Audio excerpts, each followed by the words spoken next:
Bismillah ar-Rahman ar-Rahim, chers frères, chères sœurs, louange à Dieu, le très miséricordieux, le très miséricordieux, que la paix et la bénédiction soient sur notre prophète Mohammed sallallahu alayhi wa sallam, ainsi que ses compagnons et tous ceux qui le suivent jusqu'au jour de la résurrection.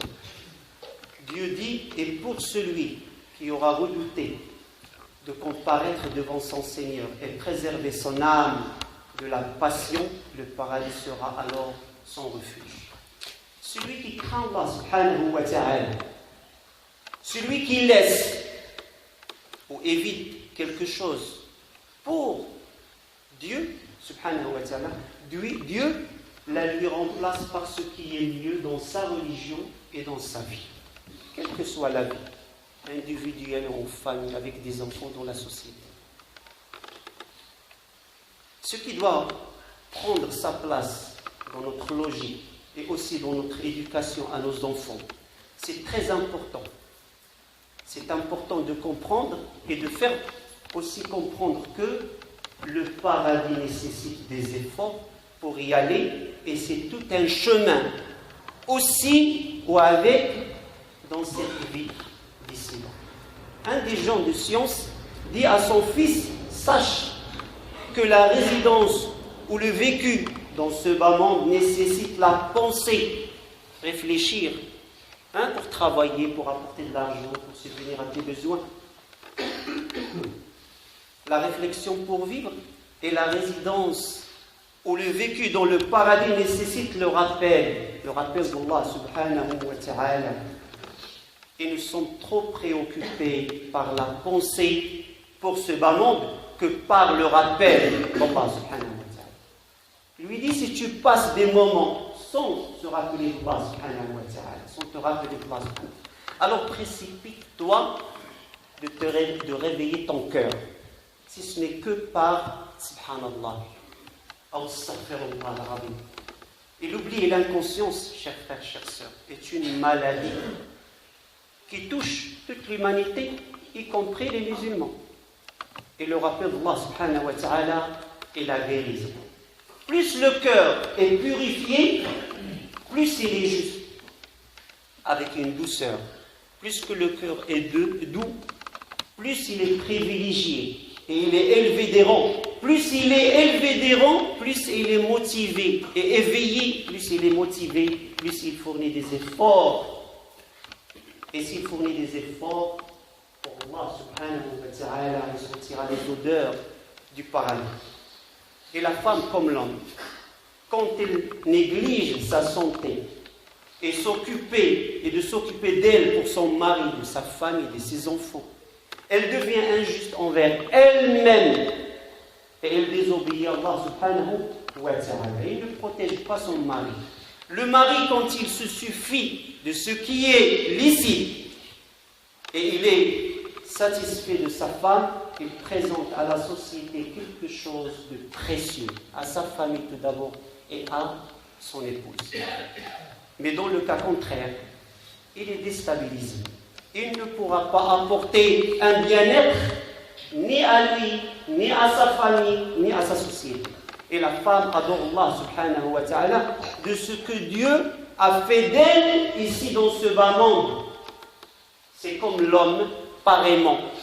Il a des devoirs et il doit adorer Allah subhanahu wa ta'ala de ce qu'il a fait de lui, comme homme pour elle. Dieu a fait d'elle une femme mariée, peut être avec des enfants, donc elle a une certaine responsabilité, comme pour l'homme il a une certaine responsabilité.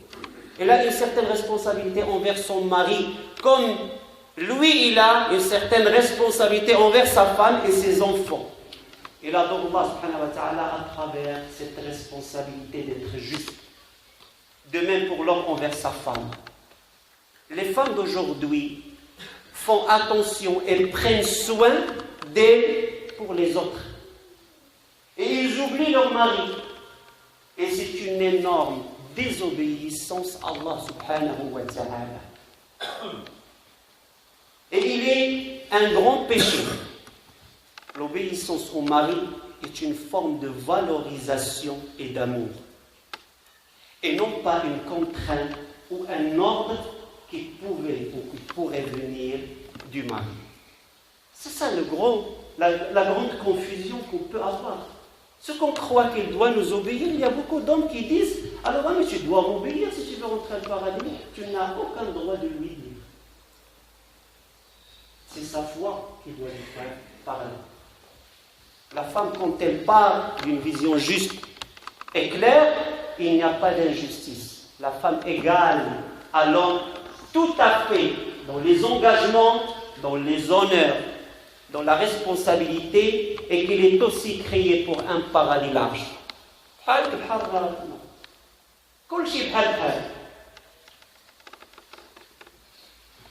Et qu'il a aussi une fonction importante dans cette vie d'être une fille pieuse, comme un garçon pieux, et une femme pieuse, comme un homme pieux, puis une mère pieuse, comme un père pieux. Elle mérite pour cela le paradis à partir de là. Et la femme, comme pour l'homme, pourra changer son comportement vers un comportement plus noble, pareillement pour l'homme. Mais si elle part du fait que sa beauté et son attirance envers les autres sont les choses les plus importantes, pareillement pour le garçon, pour l'homme, elle croit que c'est les choses les plus importantes qu'elle possède. Il le vendra pour acheter le peu, en imaginant qu'elle a trop gagné, mais il se rendra compte plus tard, quand il sera trop tard.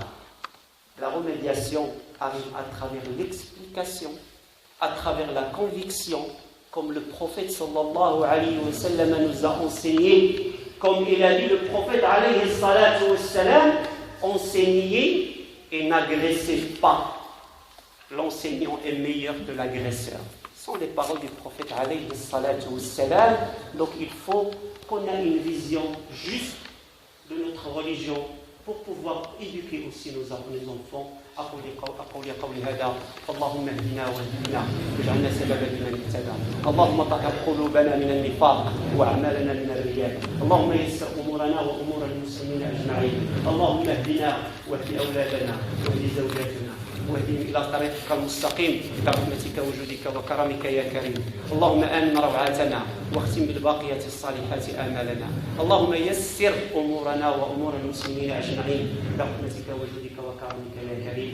لا اله الا انت رب العرش العظيم. اللهم ات نفوسنا تقواها وزكها انت خير من زكاها انت وليها ومولاها. اللهم ارحم المسلمين والمسلمات والمؤمنين والمؤمنات الاحياء والاموات انك يا مولانا سميع قريب مجيب الدعوات. اللهم وفقنا لما تحبه وترضاه انك نعم المولى ونعم النصير. ايها الاخوه الكرام ان الله يامر بالعدل والاحسان وايتاء ذي القربى وينهى عن الفحشاء والمنكر والبغي يعظكم لعلكم تذكرون. اذكروا الله يذكركم واشكروه على نعمه يزدكم ولذكر الله أكبر والله يعلم ما تصنعون. قوموا إلى صلاتكم يرحمني ويرحمكم الله وأقيموا الصلاة.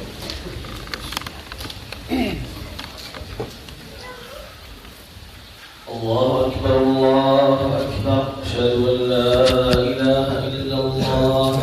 أشهد أن محمدا رسول الله. حي على الصلاة حي على الفلاح. قد قامت الصلاة قد قامت الصلاة. الله أكبر الله أكبر. لا إله إلا الله.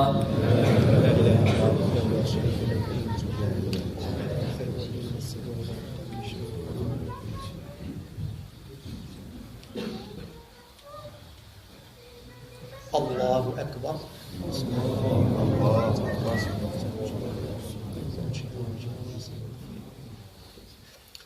الحمد لله رب العالمين الرحمن الرحيم ملك يوم الدين إياك نعبد وإياك نستعين. اهدنا الصراط المستقيم صراط الذين أنعمت عليهم غير المغضوب عليهم ولا الضالين.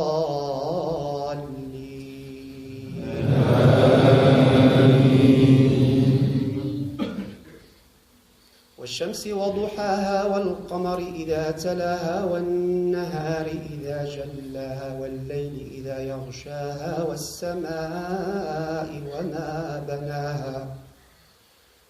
والأرض وما طحاها ونفس وما سواها فألهمها فجورها وتقواها قد أفلح من زكاها وقد خاب من دساها كذبت ثمود بطغواها إذ انبعث أشقاها فقال لهم رسول الله ناقة الله وسقياها فكذبوه فعقروها فدمدم عليهم ربهم بذنبهم فسواها ولا يخاف عقباها.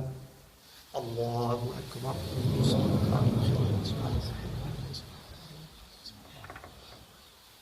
سمع الله لمن حمده. الله أكبر. اللهم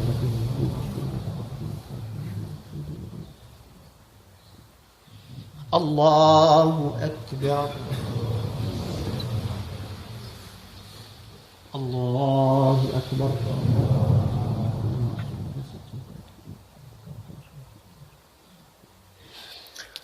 الله أكبر.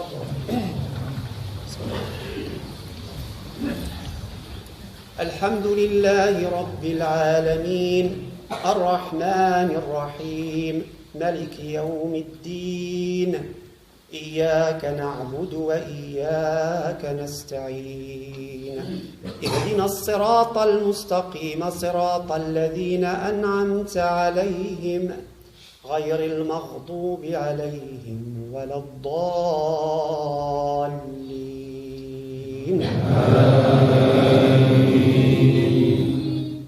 ألم نشرح لك صدرك ووضعنا عنك وزرك الذي أنقض ظهرك ورفعنا لك ذكرك فإن مع العسر يسرا إن مع العسر يسرا فإذا فرغت فانصب وإلى ربك فارغب.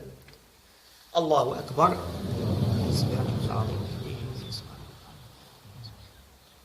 سمع الله لمن حمده. الله أكبر.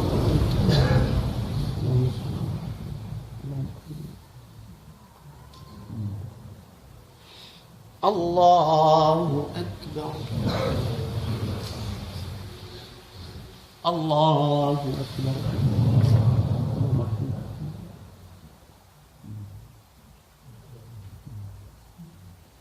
الله أكبر.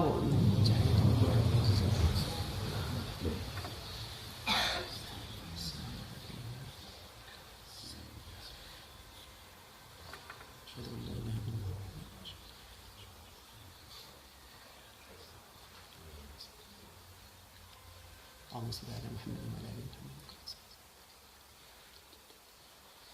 العالمين إنك حميد مجيد.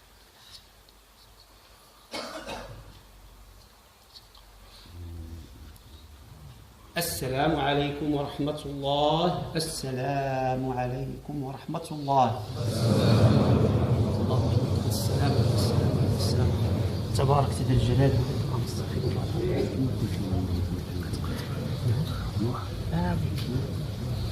سيدي واحد الأخ سميتو حميد يطلب منا الدعاء إن شاء الله فاللهم يا ربي يسر أمره.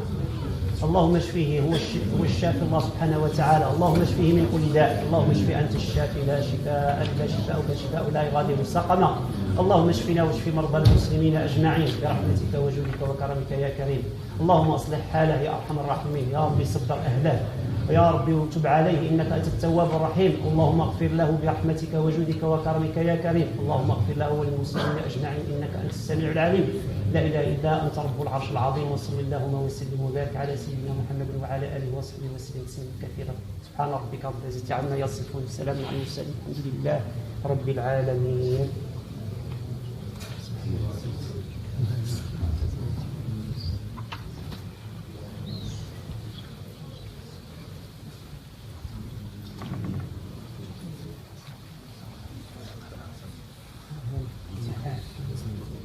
حسن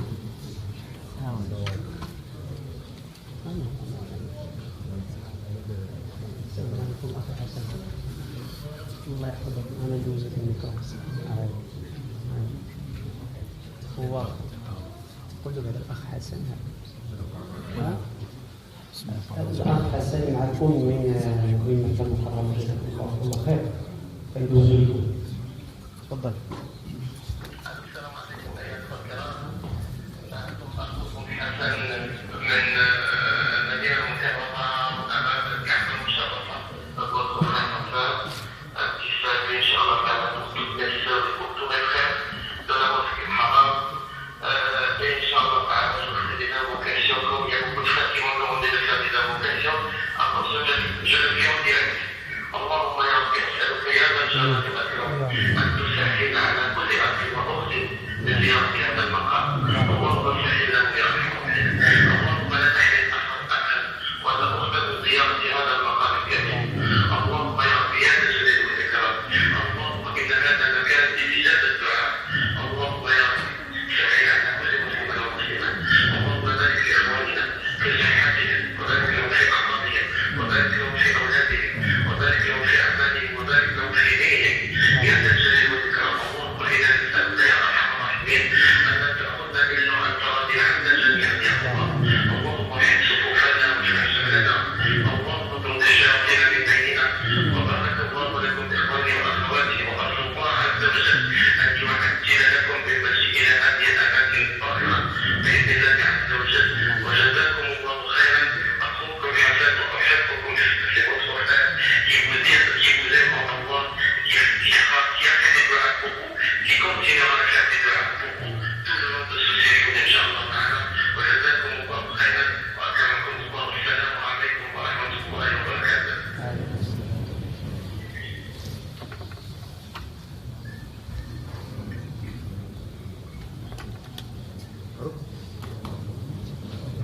حسن c'est bon, alhamdulillah, alhamdulillah, très bien, ils ont très bien expliqué. Inch'Allah, il n'y a pas de souci. Barakallahu fik, Hassan, jazakallahu khair.